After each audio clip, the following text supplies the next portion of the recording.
இன்னைக்கு சனிக்கிழமை எங்க வீட்ல என்னென்ன சமைச்சேன் அப்படிங்கிறத பார்க்க போறீங்க. இது வந்து 2 பேருக்கு தான் சமைச்சிருக்கேன். எனக்கும், என் பையனுக்கும். என்னென்ன அப்படி சமைச்சு வச்சிருக்கேன் அப்படிங்கிறத பார்க்கலாமா?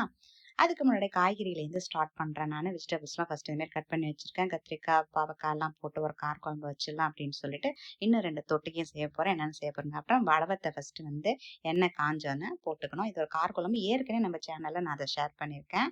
அதே மாரி பார்த்தீங்கன்னா, கத்திரிக்காய் ஒரு வறுவலும் செஞ்சிடலாம்.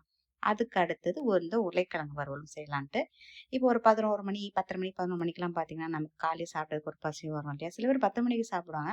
அப்படி ஒரு பிரேக் அது சமையல் செஞ்சுட்டு இருக்கும்போது காஃபி, டீ கட் பண்ணிட்டு, இது மாரி நீங்க ஃப்ரூட்ஸ் எடுத்துக்கலாம். ஆப்பிளோ, கொய்யா பழமோ உங்களுக்கு என்ன இருக்கோ அத கட் பண்ணா கொஞ்சம் சுறுசுறுப்பா நம்மளும் வேலை செய்யலாம்.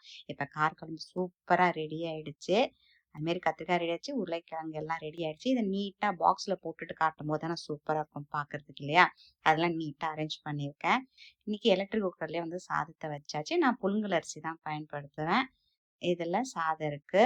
இதுல காரக்குழம்பு இருக்கு. நான் தேங்காய் அரைச்சு ஊத்தல. கொஞ்சோண்டு பசும்பால் ஊத்தி செஞ்சுப்பேன் இந்த காரக்குழம்பெல்லாம். அடுத்தது உருளைக்கிழங்கு வறுவல் மொறுமொறுன்னு வருஷம் எனக்கு ரொம்ப பிடிக்கும். சாட்டர்டே, சண்டே தான் வீட்ல மத்தியானம் சூடா சாப்பிடுறதுனால. அடுத்தது பார்த்தீங்கன்னா, இதுல கத்திரிக்காய் வறுவல் இருக்குது. இதுல வந்து உருண்டை வத்தல்லாம் இருக்கும் இல்லையா? அது நல்லாருக்கும் இந்த காரக்குழம்புக்குன்னு. அது ரெடி பண்ணி இதுல வச்சிருக்கேன். இந்த பாக்ஸ்ல இருக்கு. இது சூப்பரா டேஸ்ட்டா இருக்கும். என் ஹஸ்பண்ட் அவங்க ஊர்லேருந்து வாங்கிட்டு வருவாங்க.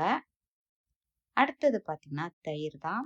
இன்னைக்கு எங்க வீட்ல இந்த சமையல் தான். உங்க வீட்ல என்ன சமைச்சீங்க? அப்படிங்கிறத கமெண்ட்ஸ்ல சொல்லுங்க. அடுத்த ஒரு சூப்பரா இன்ட்ரஸ்டிங்கான வீடியோல பார்க்குற வரைக்கும், பை பை.